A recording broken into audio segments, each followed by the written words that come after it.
Uzun qulaq və tənbəl öküz. Kərim kişinin bir uzun qulağı və öküzü var idi. Səhər durar durmaz öküz də uzun qulağın suyunu, otunu verirdi. Sonra yeməyini yeyib tarlaya yollanırdı. Kərim kişi səhərdən axşama qədər tarlada çalışırdı. İşlərinin çoxunu da öküzlə görürdü. Xışı öküzə qoşub bütün günü yer şumlayır, torpağı yumşaldırdı. Uzun qulağı isə həftədə cəmi bir dəfə şəhər bazarına gedəndə minirdi. Satmağa apardığı məhsulu səbətə yığıb uzun qulağın belinə aşırırdı. Məhsulu satandan sonra aldığı duz, yağ, şəkər tozunu xurcuna qoyub uzun qulaqla evə gətirirdi. Bir sözlə, uzun qulağın gördüyü iş həftədə bir dəfə bazara gedib gəlmək idi. Öküz uzun qulağa az işlədiyinə görə qibtə edirdi.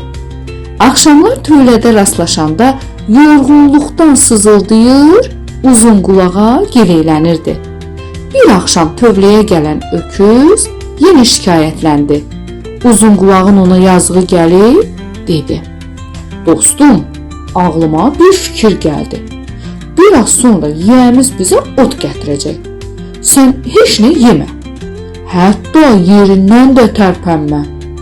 Otun üstünə çöküb başını yerə qoy. Elə biləcək ki, xəstəsən. Buna görə də səni sabah tarlaya aparmayacaq." Həqiqətən də uzun qulağın dediyi kimi oldu. Kərim kişi öküzün xəstə olduğunu fikirləşdi. Tarlaya onun əvəzinə uzun qulağı apardı ki, işləri yarımçıq qalmasın. Uzun qulaq bütün günü tarlada işləyib yoruldu. Öküz haqlıymış. Bu işə can dözməz, deyə öz-özünə düşündü. Axşam uzun qulaq tövləyə gələndə öküz hələ də yerində uzanmışdı. Bütün günü yatıb dincəlmək yaman ürəyindən olmuşdu. Uzun qulaq isə dostunu əvəz etdiyinə görə sevinirdi. Axı yazıq öküz az da olsa dincələ bilmişdi. Uzun qulaq düz 3 gün öküzün əvəzinə tarlaya getməli oldu. Ancaq tarlada xış dartmaq onun gücü çatan iş değildi. Buna görə də halı qalmamışdı. Yorğunluqdan səsi də çıxmırdı. Öküzün isə yerindən qalxmaq fikri yox idi. 3-cü gün tarlaya gedəndə Kərim kişi qonşusu ilə rastlaşdı. O, qonşusuna öküzün artıq qocaldığını, buna görə də onu satmaq istədiyini dedi.